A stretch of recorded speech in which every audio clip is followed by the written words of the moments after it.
ஒரு சில பேர் முடிவோடு இருக்காங்க, இந்த பெரியவங்களை பார்க்கறது இல்லைங்கிற முடிவோடு. அல்லாஹ் பாதுகாக்கணும். இந்த அளவுக்கு இருக்கிறது. உங்கள் வீட்டில் உள்ள வயதானவர்களை நன்றாக பார்த்து கொள்ளுகிற யாருக்கும் கெட்ட மவுத்து வராது, கெட்ட மவுத்து வராது. நல்ல மவுத்தாயிரலாம்.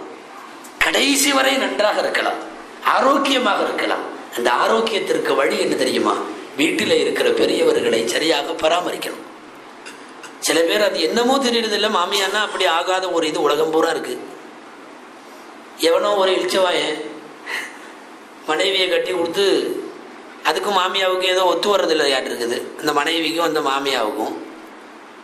அவன் எப்போ வெளியே போயிருக்கிறப்ப இது மருமகம் ஒரு உலக்கையை தூக்கி ஓங்கி ஒரே போட்டுருச்சு, ரூகு இழுத்துட்டு இருக்குது.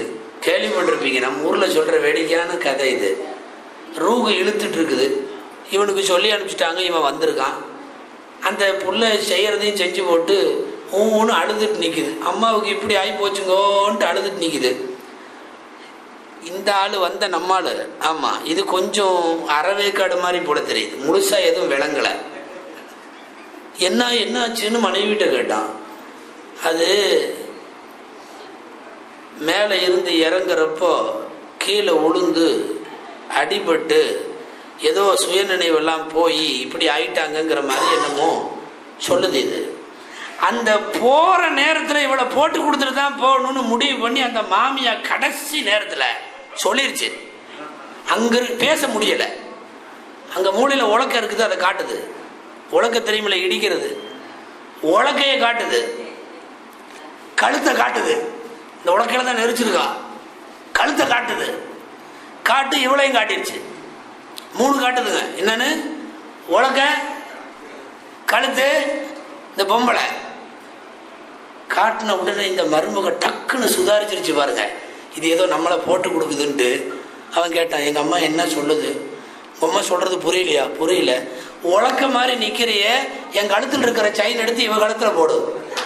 அப்படிங்க? ஆமாம், முடிச்சுது. டே உலக்க மாதிரி நிற்கிறியடா, என் கழுத்தில் நான் தான் போகிறேன்னு, என் கழுத்தில் இருக்கிற செயின் எடுத்து இவன் கழுத்தில் போடு. அதாவது முடிவாக இந்த மாமியார்களா இப்படித்தான் அப்படிங்கிற மாதிரி, மருமகள்களா இப்படித்தான் அப்படிங்கிற மாதிரி இல்லை. இஸ்லாமிய பார்வையில் வீட்டில் உள்ள எந்த பெரியவங்களா இருந்தாலும், நான் சொல்றது மாமியா மட்டுமல்ல, பெரியவர்களை, வயதானவர்களை, அவர்கள் வயது மட்டும் தாண்டிடுச்சுன்னா அந்த வயதுக்காக நீங்க மரியாதை செய்யுங்க.